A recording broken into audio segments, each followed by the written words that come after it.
used up, and now he's useless. His future is already behind him, and is spoiling our future days.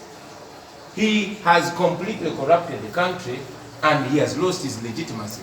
However, we know that the constitutional and legal way to remove a president is by democratically voting him out.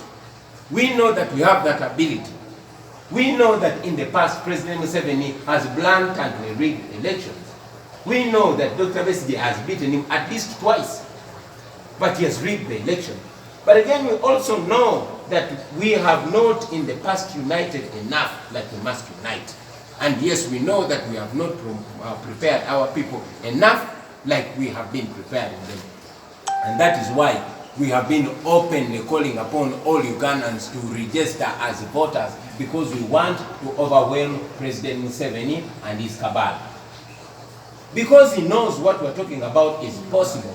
He has not only tried to divide us, but he has also tried to illegally stop us from sending this message to the people out there. You have seen his police breaking into radio stations illegally and dragging Dr. Kizza Besigye out because he's so scared of the message that Dr. Besigye is giving out.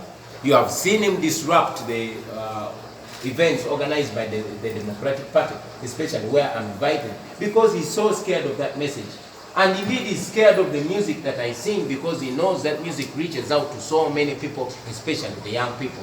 Now he is trying to frustrate the democratic process of kicking him out. However, as our constitution says, power belongs to the people. We are still on course to kick Museveni out. That is our main goal, all of us. Now, since he thinks that he can block that, like I said, we've resorted to call upon Ugandans to evoke Article 29 of the Constitution to demonstrate peacefully. And we know we can do that because we've seen that happen everywhere, including our immediate neighbors. And if this message could kindly go to all our fellow leaders and the citizens that we are all prisoners here. We should use all constitutional means of kicking Museveni out. We continue to call upon Ugandans to register as voters and to know their right, because at any time we will have to exercise that right through a vote. What we call people power is actually vote power. Ugandans can best express their views through their vote, and that's what we plan. But we have also sent a message to Museveni and his cabal that if he thinks he can strangle, if he thinks he can keep his boot on the necks of Ugandans, then he's mistaken.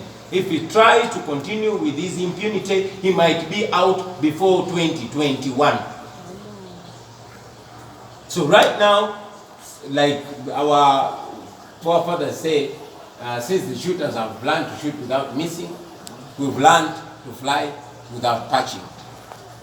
So we call upon all police to do whatever in their means to see that we rid ourselves of this impunity.